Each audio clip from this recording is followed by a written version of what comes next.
Good evening, and bloody welcome to Summer Night Murder Mystery, the A.B.C. Murders, Episode 7. In the previous episode, we questioned Barry's sister, and we found out that Barry's fiance, Donald Fraser was his name, was pretty jealous and threatened to murder her. So we are heading over to the Ginger Cat now, where Donald Fraser is, in order to question him.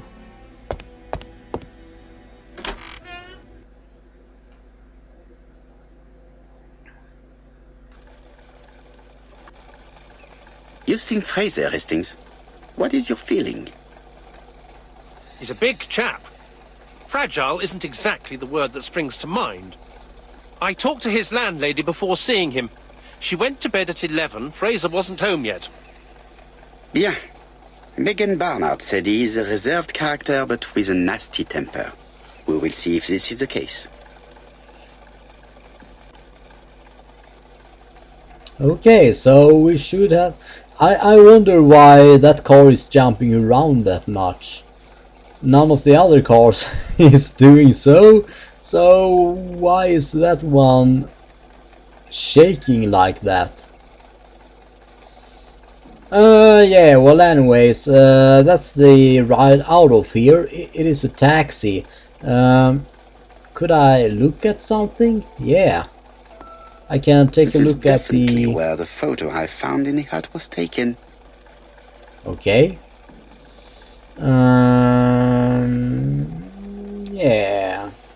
Let's go to the Ginger Cat, which is right around the corner here. I wonder if they have removed... No, the body is still there. So here is Hastings. Maybe we can speak to him? I fear that this case is far from being solved. Come on, Poirot. You'll find the killer. Certes. But how many times will he kill before I do? So Hastings had his back turned to Poirot when he talked to him. With all these tourists, these shops must be thriving. Well, not when they are closed by the police. Let's go into the Ginger Cat restaurant.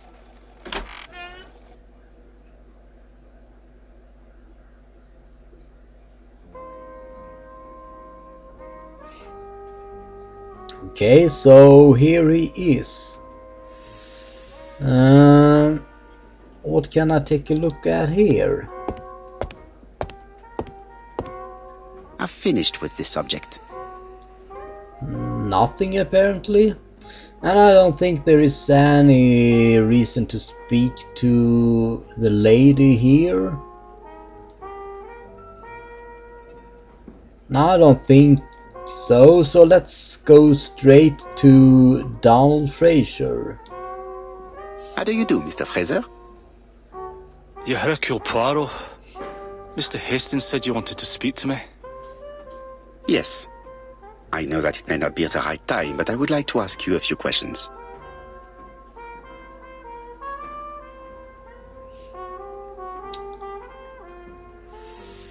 Okay, I thought that we would speak to him straight away, but I have to... Well, I can look at him now.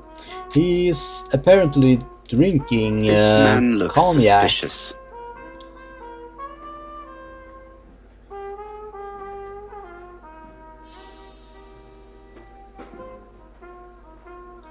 Dark circles around his eyes. And crumpled clothes. Leave me alone. Oh, it's whiskey. Okay. Donald Fraser is in a terrible state, as if he hadn't slept all night. And he's drinking White Horse. Is that a bad brand? Leave me alone.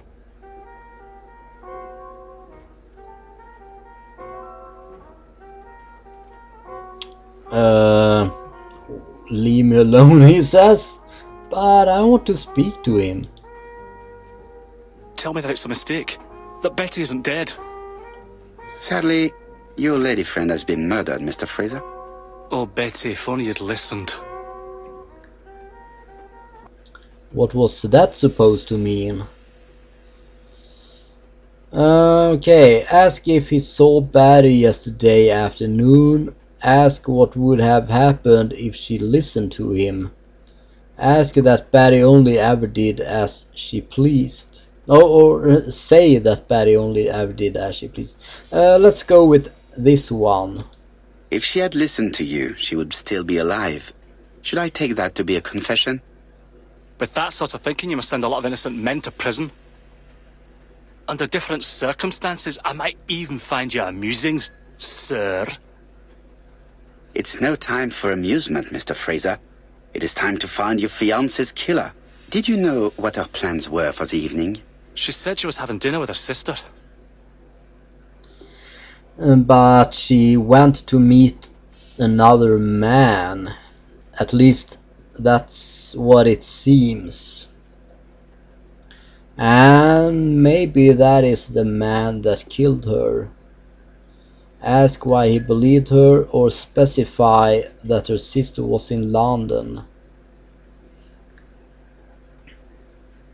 I'm gonna go with this one. Yet, Megan only returned to Bexhill this morning, Mr. Fraser. I didn't know. Right. May I ask you what you were doing yesterday evening? I spent the evening working. Your colleagues can confirm this? No, I often take work home with me. So he works from home at the evenings from time to time. Point out that he doesn't have an alibi or accuse him of lying, just like Betty.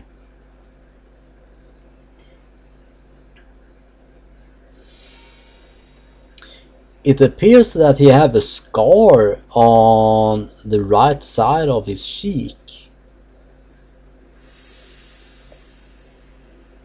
Or maybe that is just a line that appears to be a scar. I think that I should be pretty direct with this gentleman, so I'm gonna accuse him of lying, just like Betty. You are lying, Mr. Fraser. As was Betty when she hid the fact from you that she was seeing other men. Betty was a very decent young woman. How dare you sully her memory? It sounds like he's Scottish. Inform him that there is a killer to find. Apologize for having been abrupt. No, I'm not gonna apologize. I am not interested in memories of her, Mr. Fraser. I am looking for a killer, and I need you to be my closest ally. That is, unless you have something to hide. Of course I don't. Très bien. So, what were we saying? Where were you yesterday evening? I looked everywhere for her, but in vain. When she said she was going to have dinner with her sister on a weekday, I thought it was strange. I tried not to think about it, but I was like a lion in a cage. I was convinced she was lying. So I went round all the restaurants in the town. When I didn't find her, I went to the next town. But nothing. I must have got home about midnight or 1 o'clock. Did anybody see you? I don't think so. I didn't talk to anybody. I was so furious. So he was lying when he said that he brought his I knew I'd find work you here, Poirot. home. I thought the victim's young man was here. Yes, is all yours, Chief Inspector. Let us now try and get our brain cells to work. Do we really have all the information that we need to have? Apparently we do. Did Donald have a motive for Betty's murder? Well, he was jealous, so I guess so. Betty used to go out a great deal, perhaps.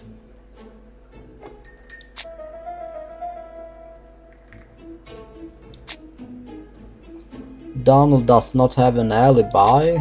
Donald was very much in love with Betty.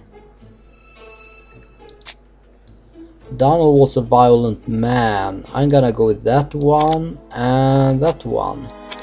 No? Either both are wrong or one of them is. Did Donald have a motive for Betty's murder? Betty used to go out a great deal.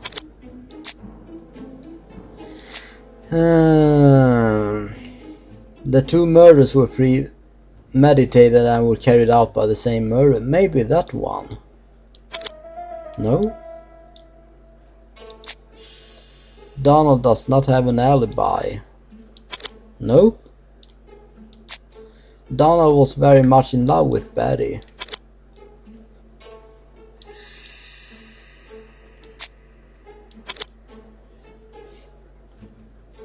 Donald had a motive for killing Betty, jealousy. Does Donald have an alibi? No, he doesn't.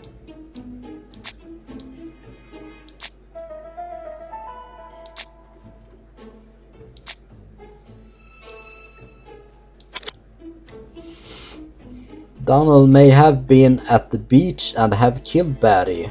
Well, that is a possibility, but that doesn't explain why there was an A.B.C. guide next to her body. Or was it? I don't remember, but I think it was. Does Donald have a motive for all the murders? Donald may have been at the beach and have killed Betty. Does he have a motive for all the murders? No, I don't think so. Donald may have killed Betty, but I didn't have time to read that text.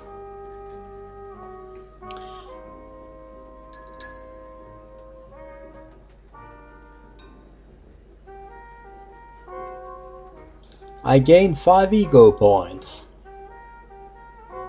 Okay then. So, my next objective is return to the crime scenes.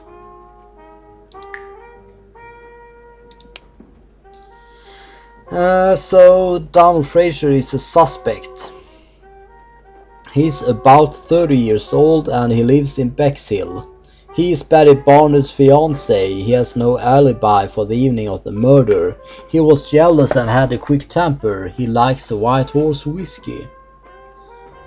Okay. So now I guess I could speak to No. Maybe I can speak to Hastings. Nope. Maybe I can take a look at the jukebox then. What a pity. I don't have any chance to make it work. Can I speak to her I don't again? want this young man here. Be quick and do what you must. So she don't want him here. Okay. Well, we have done what we came here to do, so let's return to the crime scene.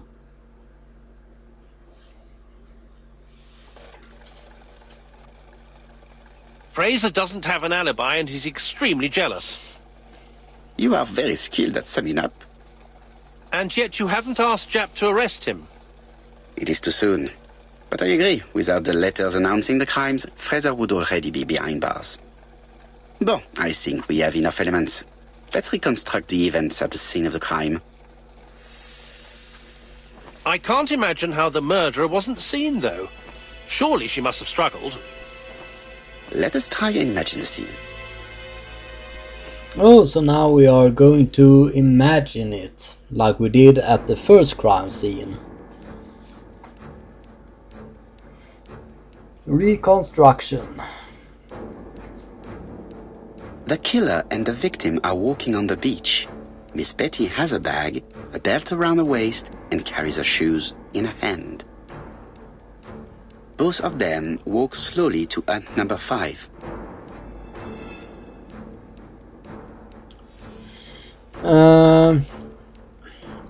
Her shoes were found in hut number 6. So let's advance. Both of them walk slowly to hut number 6. And she changed in hut number 6, and her purse were found in hut number 6 as well. Miss Betty enters the hut.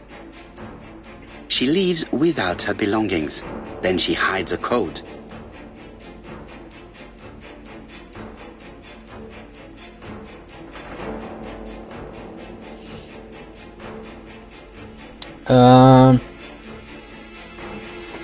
She was found further down the beach, so let's advance. They keep walking. Then she removes her belt. So she The placed murderer it, moves behind her and then attacks her by surprise. she placed the belt around her Body own neck. falls, lifeless, on the sand. Everything appears to match the crime scene, mon cher Hastings. That is exactly what happened. Yeah, she have the ABC guide on her.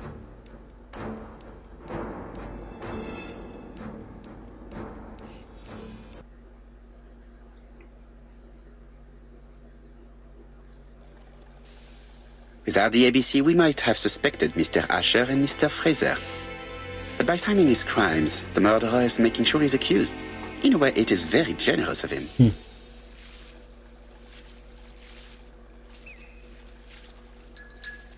Indeed, the young woman was certainly careless, but not stupid enough to follow a stranger. I don't know Return what to London, mon cher Hastings. happened to Hastings' voice. It's a good thing that it is subtitled, because I didn't hear a thing of what Hastings said. But I didn't read the subtitles since I was distracted by the lack of voice. Let's take a look at her body again. I don't guess that there is anything else to look at, maybe?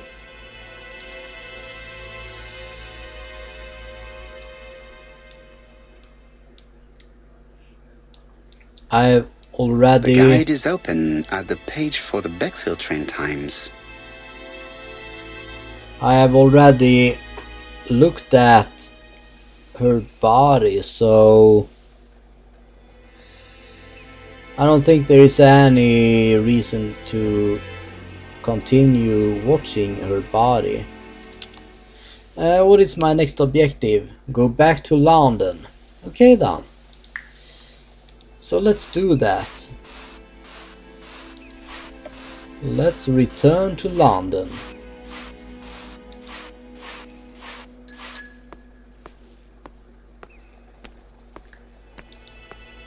And I guess I should take the taxi.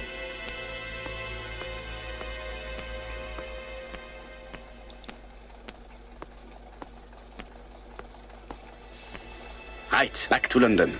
There is nothing more for us to do here. I'm coming, Poirot.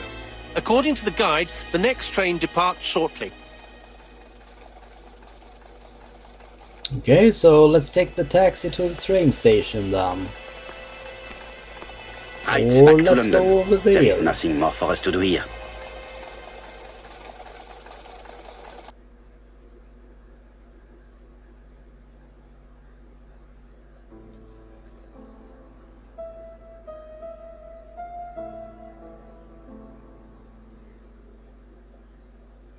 Jap has decided to reveal details to the press. The alphabet murder is now famous. It is not a bad idea. The more people who know, the greater our chances of finding out something of interest. Poirot, I have a bad feeling.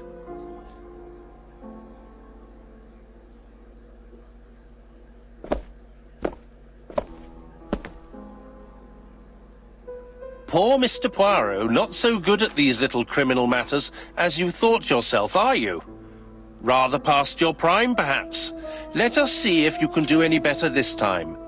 This time, it's an easy one. Churston on the 30th.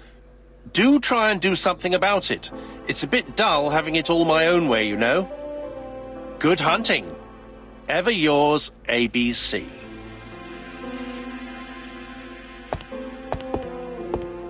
Good hunting. Did you hear that, Poirot? The murderer seems to be taking it all as a game, a challenge. He will strike on 30th in Churston.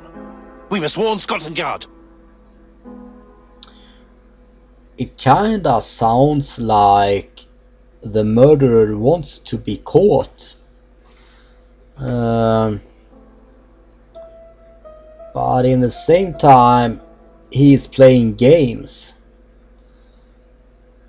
And I guess that if you play a game, you want to play it as far as you possibly can.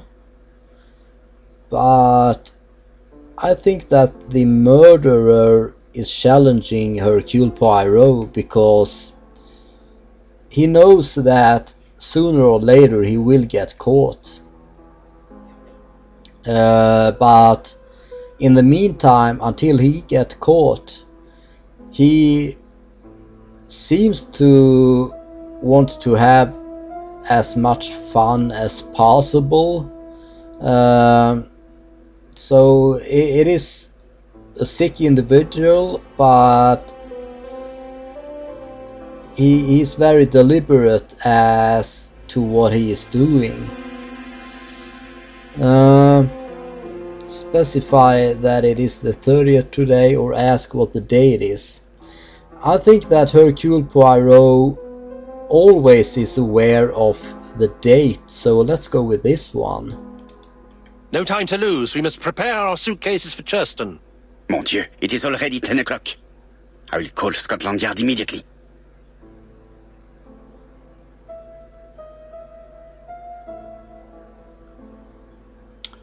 Okay, so I won a mustache for that. Call Scotland Yard, so I should go. Can I? Or maybe I. In his haste, Hastings tore the envelope. Oh, okay. Piece of envelope.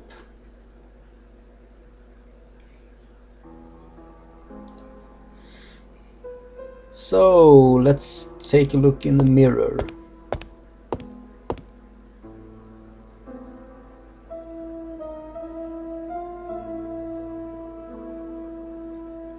And here we have a calendar. Yeah. Let's go to the phone and call Scotland Yard, because that is urgent. Hello, chap. We received a new letter from A.B.C. in the 10 o'clock post. Where and when? In Churston. Today. Today? I'll inform the population immediately. I'll check the train times. Call me back.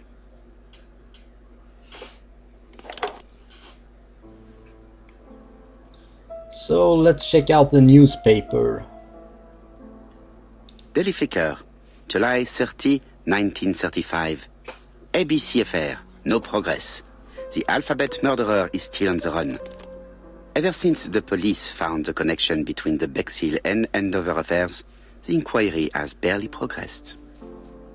In this issue, we are publishing provocative letters sent by the killer to Hercule Poirot. Unfortunately, they have not yet helped to find him.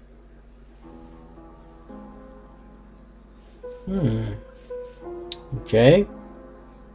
Daily Flicker, July the 26th, 1935. The Bexhill Horror. Young maid strangled on the beach. Killer struck at midnight. So now I looked at the two things that I could look at.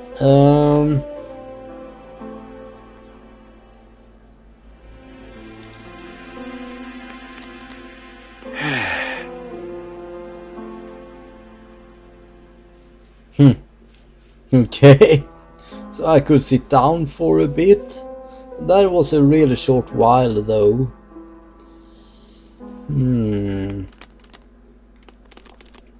It doesn't appear that I can do anything else.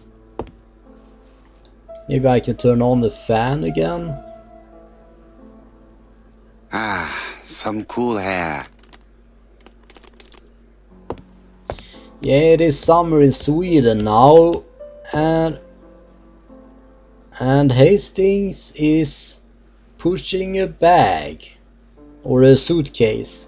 What I was going to say is that it is summer in Sweden now, and today it is actually pretty warm.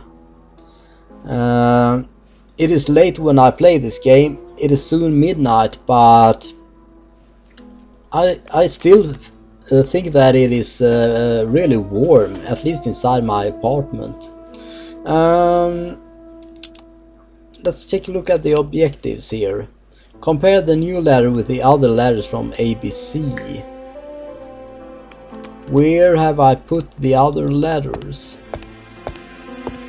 Is it over here?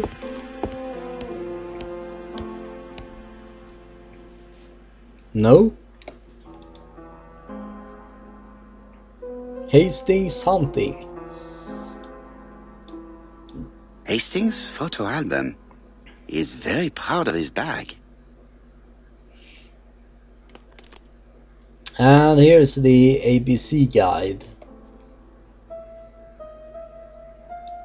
Or timetable. Bexillancy, Sussex, population 24,703. Yeah, that was the latest murder. Or that's where the latest murder took place. So, I should compare the letters. Maybe they are in my inventory.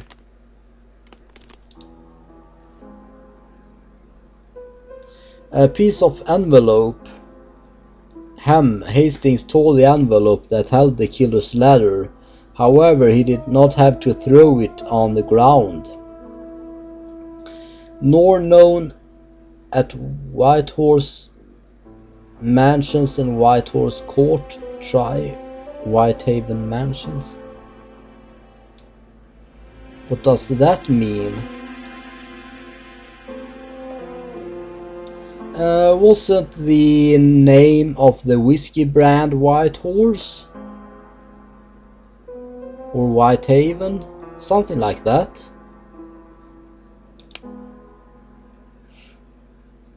The address written on this envelope is wrong. The killer wrote Whitehorse Mansions. Is it a mistake? Oh yeah, that's the address to Poirot's. Well, not the address apparently, because it is wrong, but Whitehorse Mansions. It's called White House, is it? No, not White House. that's where the president lives. Okay.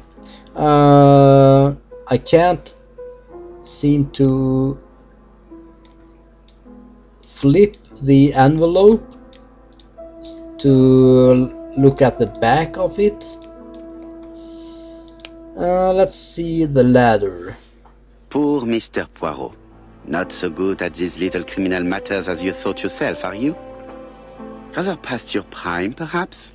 Let us see if you can do any better this time. This time it is an easy one. Cheston on the 30th. Do try and do something about it. It is a bit dull having it all my own way, you know. Good hunting. Ever yours, A.B.C. Just by looking at the ladder, the I looks the same and the W looks the same as in the other ladder. Just by eyeing it, but I need to compare it with the first ladder. I don't know where I can find that though. It should be at... Or maybe I can speak to Hastings. Hastings, what you are doing is an absolute disaster. That is no way to pack suitcases. Heavens, we must hurry. We have to get to Churston before the murder. Acknowledge that it is an emergency or point out that order is essential. Let's go with this one. Hastings' order and method are always necessary, regardless of the circumstances.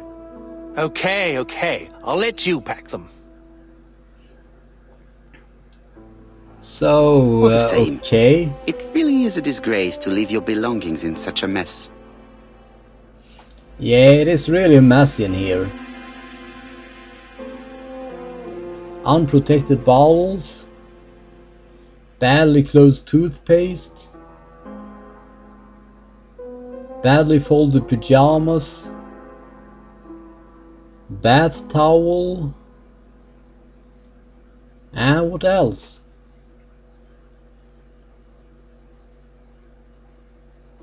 What else? There we go. Odd socks. Voila. It only took a minute. Poirot, you were right. I've just consulted the A.B.C. guide.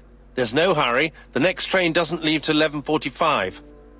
You see, there is no need to hurry. We will not be in Churston until tomorrow morning. After the murder. But why has the murderer warned us so late? It's not what he usually does. Did he do it on purpose? Very good question, Hastings. We should also compare the letter we have just received with the other two. Although I have very little doubt about what we will find. Yeah, so... It must be deliberately that the murderer warned us so late. So Hastings is ready to go, but we have to compare the second note with the first one.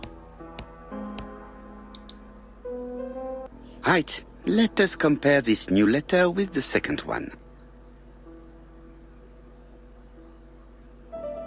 Let us examine this more closely.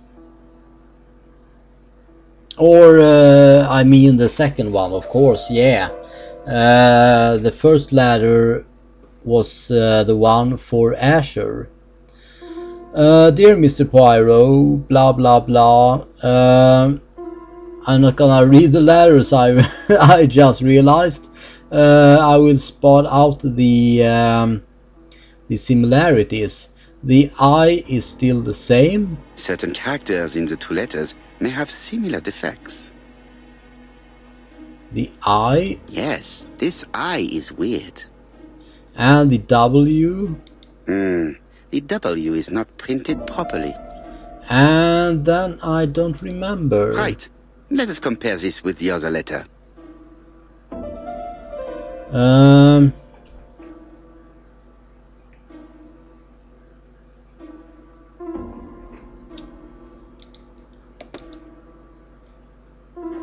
Oh, maybe I should... Oh, yeah, okay. I should compare them Let us one compare this with the other letter. at a time. So the W then... There we have a W. Of course, the W characters in the two letters do indeed have the same defects. And then the I have I. to find some other similar defects to confirm my theory.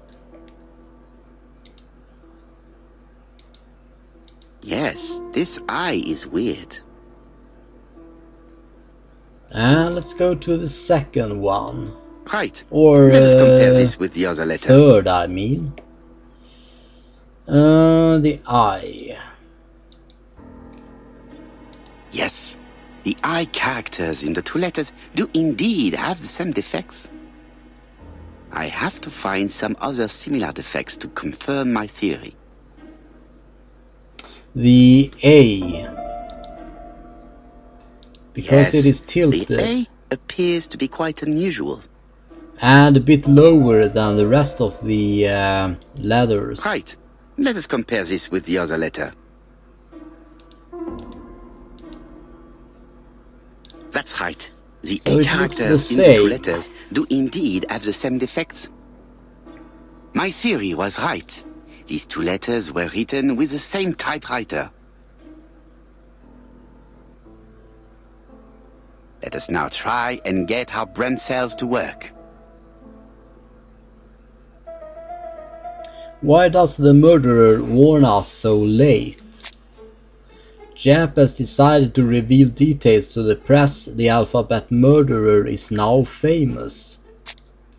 Letter C was sent at the right date. Bottle of White Horse whiskey. Oh, White Horse was the name of the whiskey. And Whitehaven, is it the name of the building where Poirot lives? Piece of envelope with the wrong address. Ah, so maybe the letter was sent to another address at first. And let's go with this one.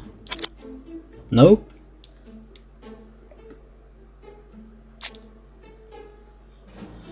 That one. The letter arrived late because of an error. The letter should have arrived in time. The postmark shows that it was sent 3 days ago. However, our man made a mistake in the address, which explains the delay. All the same, the post office took their time correcting the error. Come on, Poirot. Your address is not quite as well known as that of Scotland Yard. Poirot, the telephone. It must be Jap. Okay. Let's go and answer it then. The murderer have sent letters to us before, so I don't think that he wrote the I have wrong some news address by from mistake. Churchton. Bad news, I'm afraid. Sir Carmichael Clark was murdered while out on his evening walk.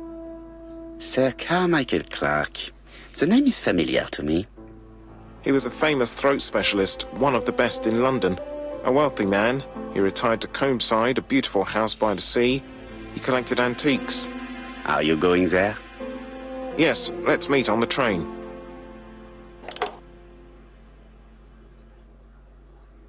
So now we are going to Churchton.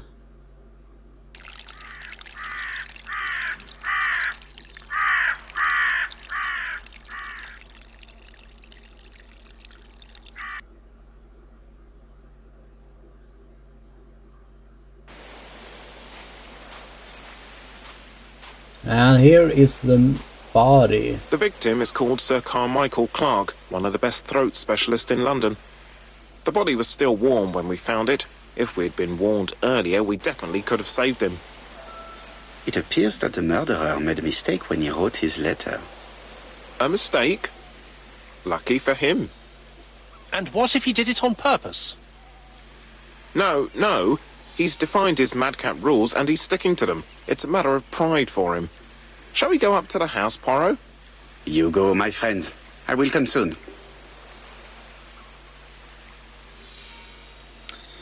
So yeah, we will have to inspect the body. But I'm not gonna do that now because it is time to end this episode here. So in the next episode we will take a look at the newest victim of the A.B.C. murderer. Yes, so that won't be until the next episode. So until then, thank you so much for watching and have a good night.